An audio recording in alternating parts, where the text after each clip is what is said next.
Note: let G be a cyclic group generated by an element A such that the order of an element A is n, where n is the least positive integer. Then the group G contain the element A naught is equal to E. A, when we operate the element A with itself, gives the element A to A square, which is an element of G. When we operate the element A with A square, the next element is A cube, which is an element of G. When we operate the element A with A cube, the resultant element is denoted by A raised to power 4, and so on. And when we operate the element A n minus 1 time, this element is an element of the group G. The number of these element is n. That is, the group G contain n elements. That is, from the power of A is 1, and from the counting of these element from this element up to this element is n minus 1, and 1 is an identity element.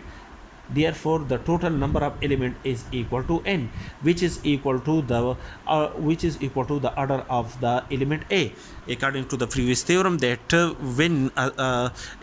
when G is a cyclic group generated by an element A, and the number of element the order of the group G is equal to the order of the element A. Therefore, the group G contain n elements. Now, according to the definition of the group, each element of the group G contain its inverse element.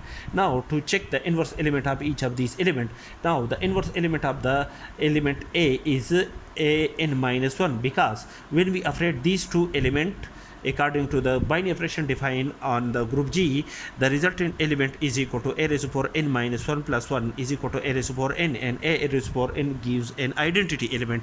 Therefore, the product of these two elements gives an identity element. Therefore, these two elements are the inverse of each other, and these two elements are the element of the group G in this case. Now, the inverse of A2 is A raised to power n minus 2, which is the second last element of the group G. That is the A2. The A2 is the inverse of A raised to power n minus 2 in the group G.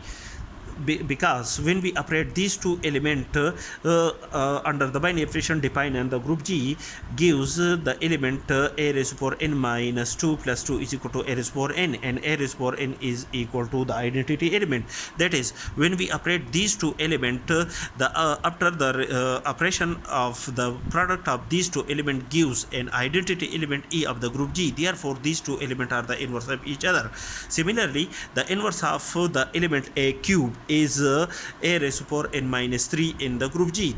This element is an element of the group G. This is the third last element of the group G, because when we operate A cube with A raised to power n minus 3, which is equal to A raised to power n minus 3 plus 3 is equal to A raised to power n, and A raised to power n gives an identity element according to the above definition.